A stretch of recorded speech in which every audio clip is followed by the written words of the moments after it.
Francisco Baltazar o Balagtas, Jose de la Cruz o Huseng Sisiw. Ilan lang sila sa makilalang Pilipinong Makata. Ngayong World Poetry Day, kilalanin ang ilang Makata ng modernong henerasyon. Si Trisha Zafra on assignment. Ang ningning mo, ang bibig ko, ang dila, ang wika, kaluluwa ay ginagapos ng liwanag mo na di mailarawan. Ginagawa mong baraha, itong aking ligaya. Pinagbabala-balasa, pinapatungan ng pusta. Wala na nga sigurong mas makapangyarihang instrumento kaysa sa salita dahil halos lahat ng tao kayang lumikha nito, lalo na kung sa atin mismo galing ang tugma at balarila. At may pagmamanahan naman tayo dahil likas na Makata ang ating mga ninuno. Nariyan ang mga sikat at Makatang sina Huseng Sisiw at Balagtas. At tinangay na ng tren ang naglakbay na pag-ibig. Pasuriin muna ang luwas at hulo at makikilalang malinaw at wasto. Nang sakupin tayo ng mga Kastila, salita rin ang naging sandata ng ilan para ipaglaban ang ating kalayaan. Ang salita natin huwad din sa iba na may alfabeto at sariling letra.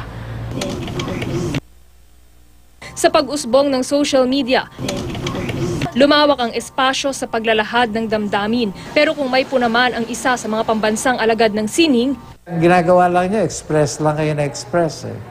So, ang spelling nyo, pawardi-wardi, o grammar ninyo, balubuloktot, communicate nyo, kung minsan wala naman talaga kayo ikinu-communicate. Para kay Rio Alma, sagrado ang salita. Hindi inaapura, hindi basta-basta. She mingled and found pieces to solve her puzzled mind, unifying her solitude with the divine. Si Cookie, survivor ng sexual molestation, tula raw ang nagpahilom sa masama niyang karanasan.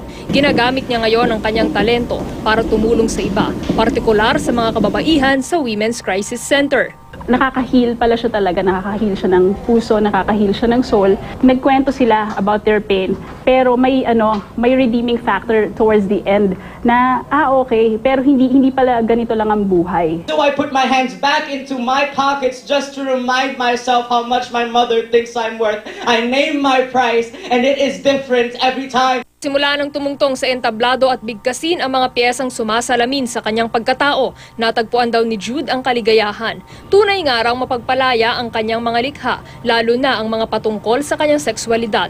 Kaya kahit pa sabihin ng ilang kritikong lumamya ang damdaming makabayan sa tema ng mga makabagong tula, naniniwala si Jude na personal mang karanasan ang pinaguhugutan, may epekto pa rin sa lipunan. My identity as a gay man, it's sort of representative of the voices in the Philippines that are not being heard.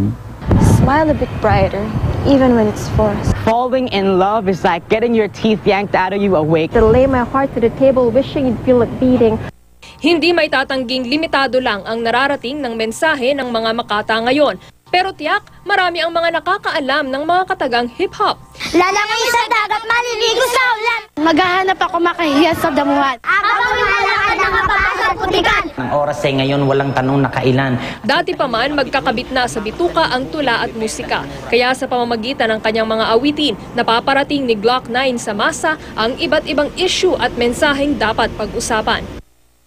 Yung pinaka-favorite line ko, mga kutsara at tinidor at plato na hindi kilala ang totoong. Katulad nga sinabi sa akin ni Francis Magalona, God gave you a gift to influence people. And the question is, paano mo gagamitin yun? Simple lang daw ang panuntunan. Ilahad ang para sa iyo'y katotohanan. Makaapekto man ito sa isa o 1,000,000 tao. Yung ligaya kasi ng paggamit sa language, anong tawag dito? Nakakadulot yun ang ligaya ng kaluluwa mo eh. I dare for you to let it out. Just let it out. Trisha Zafra, GMA News.